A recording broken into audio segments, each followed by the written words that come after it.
Bonjour mesdames, bonjour messieurs, bonjour à la très chère communauté du Bon Petit du quartier. C'est toujours un plaisir pour nous d'aborder avec vous les questions pratiques et sociétales qui, n'est-ce pas, vous encombrent au quotidien. Aujourd'hui, nous ne savons pas nous-mêmes comment nous allons intituler cette vidéo, mais nous allons vous présenter un cas pour lequel nous avons été constitués très récemment. Alors, voilà un centre hospitalier qui a comme ça essayé de sauver une vie. Mais seulement, le Seigneur en a décidé autrement et sur la table d'opération, apparemment, le patient serait décédé. Les faits ont eu lieu il y a aujourd'hui plus de 3 ans.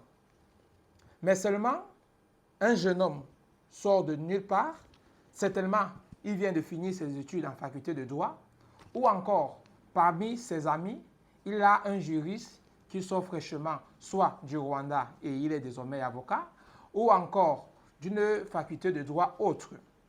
Il a donc décidé comme ça de se rapprocher d'un cabinet juridique et de faire une correspondance à ce centre hospitalier afin de demander, de réclamer ou encore d'attaquer ces derniers pour dommages et intérêts pour le travail que selon lui, il juge qu'ils auraient mal fait.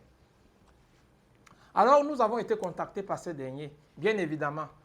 La correspondance qui a été pondue par nos confrères cabinets juridiques est très claire. Ces derniers réclament à cette structure les documents et toutes les pièces qui ont servi pendant cette intervention. Et le présupposé ou bien le supposé individu qui juge qu'il aurait des intérêts à réclamer se fait passer pour un ayant droit du décujus. Décujus en droit, c'est le décédé. Alors, immédiatement, la question que nous sommes posée, c'est mais sur quelle base doit-on se faire passer pour ayant droit de X ou de Y? Est-ce que c'est simplement parce que ma grande sœur est décédée, qu'elle et moi nous sommes liés par un lien de sang, que je peux me lever demain ou après-demain, aller réclamer des intérêts sur son décès parce que je suis son ayant droit? Non. Il faut dire qu'en dehors du lien de sang ou de filiation, la casquette d'ayant droit, n'est-ce pas, naît après une procédure en justice. Lorsque des personnes se sont rapprochées d'un tribunal et ont demandé à ce que cette qualité d'un droit leur soit reconnue, il faut donc toujours produire, à côté de la réclamation de cette casquette d'ayant droit, un jugement d'hérédité qui fait de vous le désormais ayant droit de X ou de Y. Entendu que on est ayant droit parce que l'on peut désormais parler en lieu et place de la personne qui n'est plus. L'on a des intérêts. Il faut surtout dire que pour intervenir ou alors pour intenter ou alors interjecter une action en justice, il faut justifier de la qualité et de l'intérêt. Il ne suffit pas de le proclamer, il faut pouvoir le justifier. Cet individu déjà, nous pensons pour nous, qui n'a pas encore ou alors qui n'a pas réussi à démontrer qu'il était ayant droit du décujus. À côté de cela, il faut dire que les centres hospitaliers, pour ces centres qui ne le savent pas encore, sont obligés ou alors ont une obligation de confidence.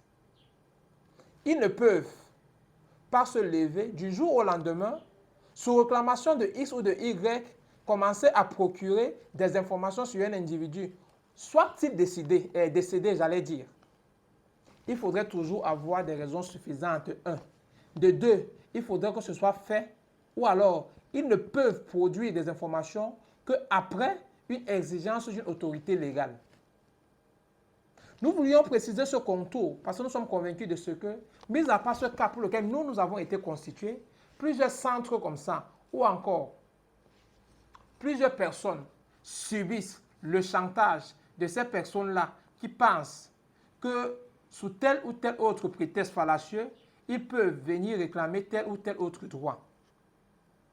Nous ne serons entrés en détail dans ce dossier qui est encore pendant. Mais nous voulions déjà attirer l'attention de toutes ces personnes que l'on pourrait intimider avec ces arguments. Nous espérons que vous nous contacterez pour ces personnes qui ont pareil problème. En composant le 656 43 60 02, le 672 77 76 53, le 693 20 20 35, ou encore en nous retrouvant tout simplement entre la Total Colbon et le stade de Japoma, parlant comme ça de Douala Colbon. Non loin de la base chinoise, nos bureaux sont situés à l'immeuble Tekam au 2e étage. Appelez-moi Elvis Mathurin Botondono de CJP Conseil, cabinet juridique du groupe Bouemal Proximité. Bien des choses à vous, à chacun, dans ce qu'il fait et où se trouve. Merci.